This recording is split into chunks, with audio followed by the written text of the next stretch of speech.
Does anyone else have any questions? Yes. This question is primarily for Smitty. What do you think of Gregory's proposed statutory changes in the packet? I think they're good. I don't think they go far enough. One of the analyses that we need to have in terms of is what kind of budget level do we want to have for this particular agency, and how is it administered? Who's going to pay for it?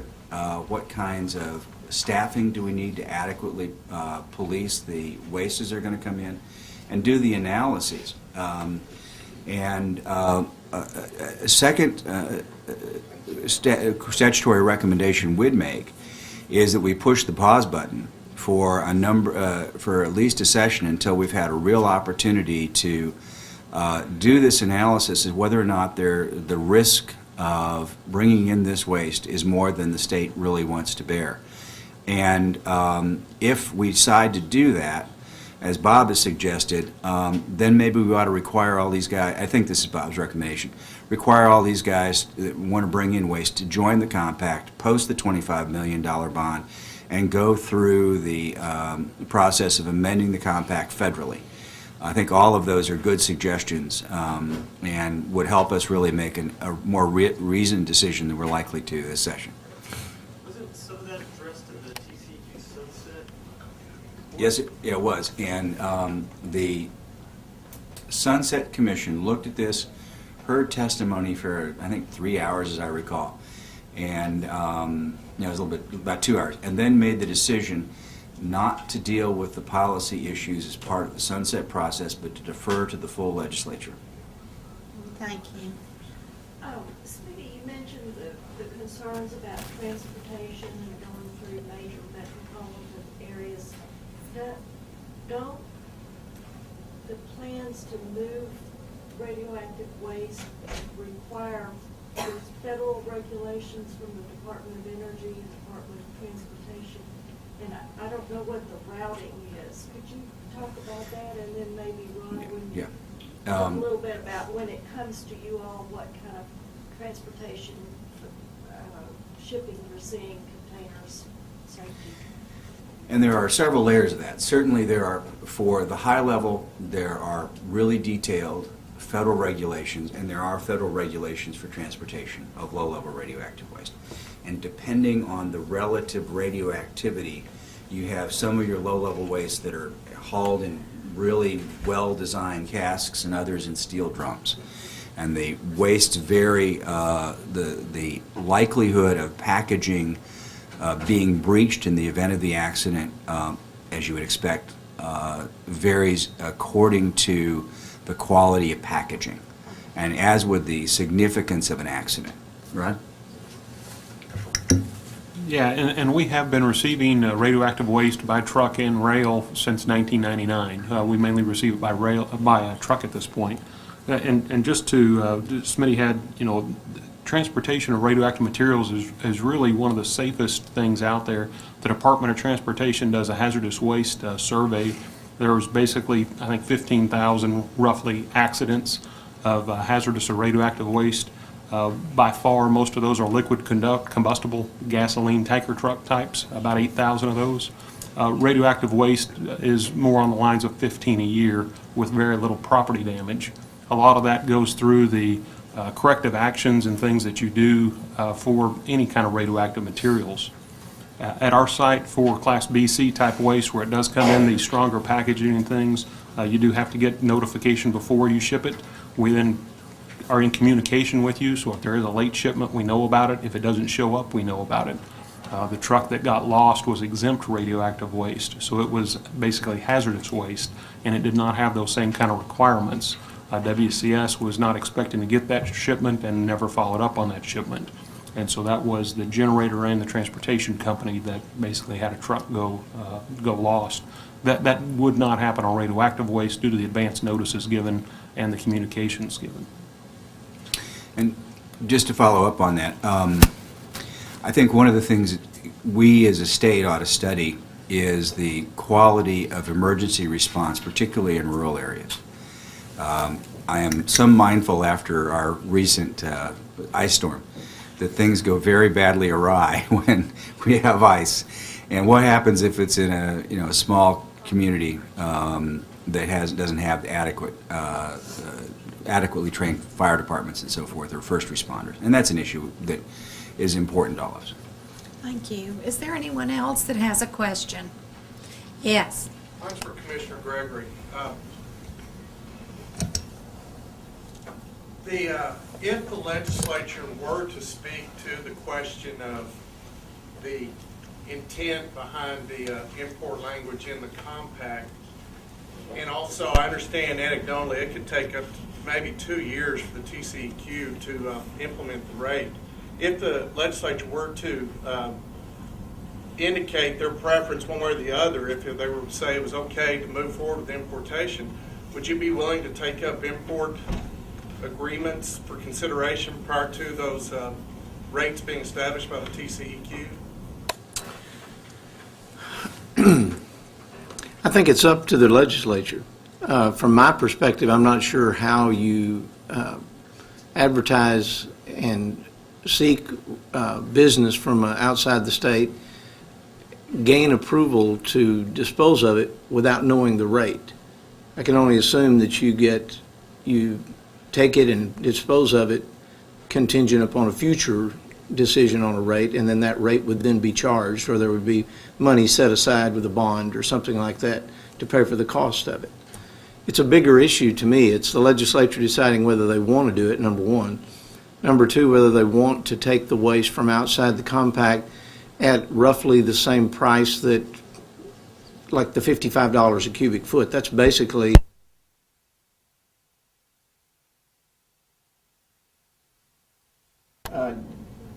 divided into $25 million that Vermont has. So if they want to pay an equal share to cover liability as Vermont did, then that would be a $55 a cubic foot fee that they may or may not want to assess. If they wanted to have a separate charge, as Barnwell did, South Carolina, when it was taking waste from outside the compact, then that would be the fee that I have in there. I think it was $240, the same fee that Barnwell did. But if you're asking me personally, would I be comfortable in seeing waste come in prior to a rate being set by the TCQ? Is that correct? Yes. I don't know that it matters what my personal position is. I think it would depend on what the legislature said on the other things that led up to it. If the legislature was concerned about it, unconcerned about it, or had taken steps to deal with it, and there was provision to receive proper payment upon the rate setting, I don't think I would have a problem with that. I think that answers your question. Yes. Are there any other questions? We are finishing a few minutes early, and since we are, and because the league is very interested in having information available to you, I'm going to ask each one of the presenters if they have just 30 seconds, 45 seconds of comment as a closing. Would you like to start, Annette? You don't have to respond. I'm just giving an opportunity. No, you don't. You got the look. I'm not sure what you're asking. If you have anything that you meant to say earlier and would like to add to the conversation now. Well, Respond to one of the other Oh, presenters. yeah, something I like don't that. have any response to anything really that was said. I just want to establish myself as somebody who is not for or against anything that's necessarily going on. My passion is to see it be done, anything that happens be done truthfully and in the open with a full understanding of the implications that came before and the implications that will come ahead. And I didn't come to take a stand, I just came to explain the way things happened at the time that I was there to observe them. And I really enjoyed being here, and I appreciate everybody who came. It's tough to get away from the office, and you all sat through a long session with a lot of talk that was not necessarily easy to understand. And And I say, after we leave, ask these guys some questions because they're really fascinating people. Thank you. Coming into this, my position has been on imports. It's too soon, too much, too soon, too fast, if at all.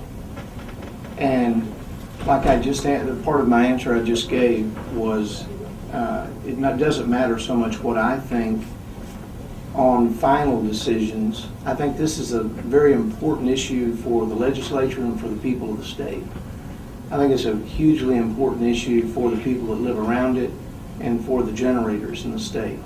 And I think there is no question it is too much for us to grasp on this fast of a process, and that it's too soon because of a number of things that have not yet been done. The facility's not even open. I mean, there's lots of those things I've named. If you go, but my comments, while I named a few, there are numerous other issues that I'm asking the legislature to look at that are in the attachments there on the one that lists each one of the things that I believe should occur before any of this business happens. And as far as if at all, I think that goes to the legislature. I'm convinced that the legislature did not have this in their mind, the things that exist today in their mindset, and that those things need to be dialed in so that things could be considered both for the compact facility and also rate setting for the federal facility. This is a big business. It is a risk. I believe that it can be engineered to deal in general. I don't know about the geology of this site. I've not seen the whole excavated. I have more to learn, so I'm not speaking to that part of it at all. But I think the legislature needs to catch up. I think that we need to make some decisions, because once material starts going into the hole, while I do know a lot about municipal solid waste, it's difficult to remove municipal solid waste. It is very difficult to remove this material once it is in place and already changed hands. It's virtually impossible. So it is a critically important issue for the legislature to decide, and not just decide out of default, because that brings frustration. One of my ongoing concerns has been the level of public confidence, the lack of confidence in the system at the TCEQ, at the system of enforcement, at the processes that have gone about to do these rules. I do believe in public transparency. I think it helps us all. It gives us a level of confidence in the facility and the people that are involved. I think it's critically important for waste control specialists, for the community, the people who live around it, for everyone to take very serious stock in the process and understand the value of that process. So whether it's 5 years from now or whether it's our great-great-grandchildren looking back on what we did or didn't do here, we're called to be responsible to go through the process and let people give it their best evaluation, their best shot. And I know I'm one that's regulated. I'm in a regulated community. I know that's very difficult, because you say, well, easy for you to say, guy who's not going through it. But a guy that's going through it, it's very tough. It can be very, very difficult. But these are very important issues. And so I think Waste Control Specialist has the ability to do it. I think they have the talent to do it, and the expertise on staff are hired to go through all that. So I think that's my comment. It's right now, it's too much, it's too fast, it's too soon, and it's if at all. So the legislature will decide whether it's appropriate, if at all. And I hope the legislature will weigh in, and I hope all of you individuals who are here as aides for senators and representatives to take this very serious and weigh in one way or the other. Please tell us. I'm not representing the compact, but I'm a compact member. I think every compact member, if they were here, would say, give us direction so that we'll know. Thank you very much. As you can tell, there's a wide range of topics, and we could talk all day about these things, but you guys need to go do something else, and so do I. So if you do have questions, go to our website, wcstexas.com. We also have a blog, texassolutionblog.com. And if you've got comments, put them out there. We'll try to address them as we go. Appreciate your time. Thank you. This is going to be a hot issue in the legislature, or it could be a radioactive issue in the legislature. legislature, whatever you want to call it. But we're gonna be facing it, and the decisions that you all are gonna make are gonna have a very long lifespan. I think the key things are how much risk does Texas want to incur? Does Texas want to take on what could be a pretty significant unfunded liability of having to clean up if this thing leaks or if it contaminates one of the aquifers? And those are heavy decisions that we will probably have a great deal of debate about.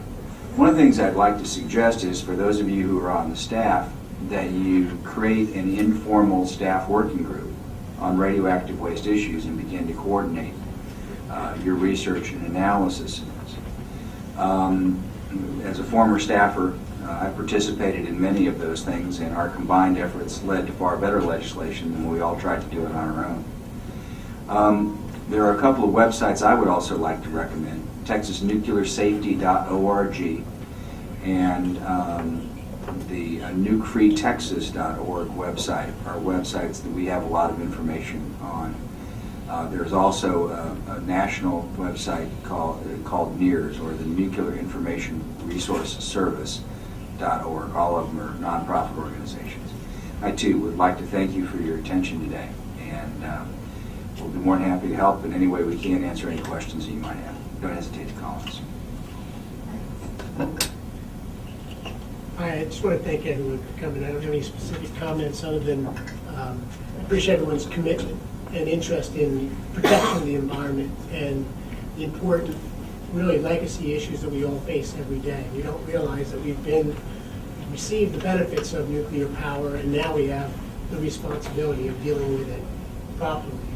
It may never be a perfect solution for every situation, but we have to do our best to find the best solutions we can, and then follow up and make sure that we do things in continuing in the best interest of the people, both of the state and of our country. Thank you. Well, I would like to thank you all, and I'd like to thank our presenters. So could we give them a hand?